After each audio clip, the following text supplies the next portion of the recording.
Hallå! För ett tag sedan så hamnade jag och ett par kompisar i en rätt meningslös diskussion om en sak som en kompis frågade. Han sa så här: om en fågel sitter inne i ett flygplan när det flyger och fågeln flyger in i flygplanet, blir flygplanet lättare då? Ja, killgissningarna de strömmar ju till som vanligt i god takt, och efter en stund när vi har snackat om detta så kommer vi fram till att nej, men det blir nog inte lättare då, flygplanet. Det borde inte bli lättare. Lek förbaskat sen när jag tänkte på det igen, så är det kanske inte så självklart att det inte blir lättare. Vi var i alla fall överens om att det borde vara samma sak i ett flygplan där uppe som flyger med en fågel som flyger i, eller om det är en buss eller lastbil här nere på markytan, eller om det är en låda med någonting i som flyger. Det borde vara samma fenomen. Det borde inte vara någon skillnad på vad som händer. Plötsligt så är det en av oss som kläcker idén att man borde kunna testa detta. Om man har en drönare inne i ett slutet utrymme och allt detta står på en våg, ja, som är ganska känslig då, och se om vikten på hela paketet så att säga minskar eller inte minskar när man flyger med drönaren där inne. Då sa vi så här att ja, men om du köper en drönare så fixar jag lådan och så testar vi detta någon gång. Nu var det inte bättre än att jag köpte drönare först och jag hade tagit på mig att göra lådan, så att ja, tänkte jag skulle göra det nu då. Det kanske är kul att se om jag lyckas eller misslyckas med det här själva experimentet att flyga den här lådan. Det kanske går i skogen. Drönaren kanske gör som den gjorde häromdagen. Den skar upp mina fingrar när jag skulle försöka fånga den.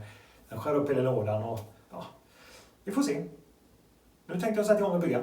Till det tänker jag mig att vi behöver en köksvåg. Ett par frigolitskivor till botten och topp.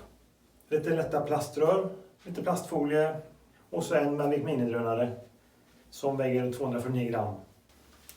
Jag tänker mig att man gör ett hål i frigolitskivan så att drönaren kan titta ner på vågen som står under hela konstruktionen. Så att den kan filma vikten.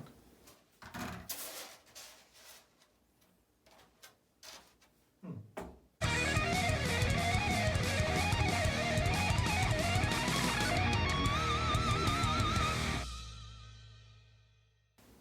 1,2 kilo i alla fall just nu. Så det kan man nog säga i alla fall att det är tur att jag inte ska bygga flygplan. För det blev ju annars sådär. Jag vet inte vad jag tror på det själv. Men vi ska testa. Speciellt luftet utrymme. Jag vet inte om det blev. Men det blev ett utrymme i alla fall. 1540 gram. Ska vi se, det kommer nog åt skogen detta. Men det kan vara kul att se när jag gör det då. Nu kör vi.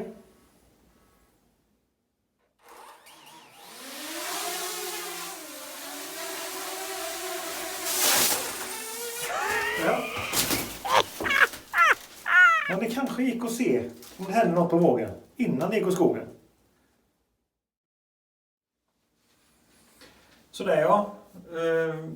Då har vi testat det. Det som hände var att vi flög med den här i ett utrymme på 55 cm ungefär. Och den var inte helt stadig och det fladdrade lite så. Så efter 4 sekunder så började de här ta i på ena sidan och den trasslade in sig och hängde sig. Men i 4 sekunder så var den i luften och jag samlade på mig de här, tittade i kameran där vad det hade blivit för värden då på vågen. Och då blev det som lägst 1430 gram och som högst var det 1617 gram. Och så räknade ut ett snitt på alla de vikterna som man såg där. Och då fick vi ett snitt på 1530 gram.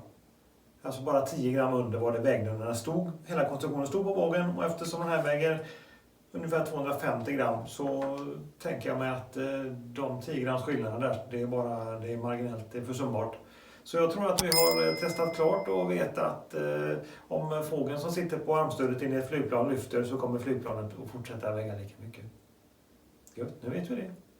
Slipper vi testa det en gång. Ha det fint. Hej då.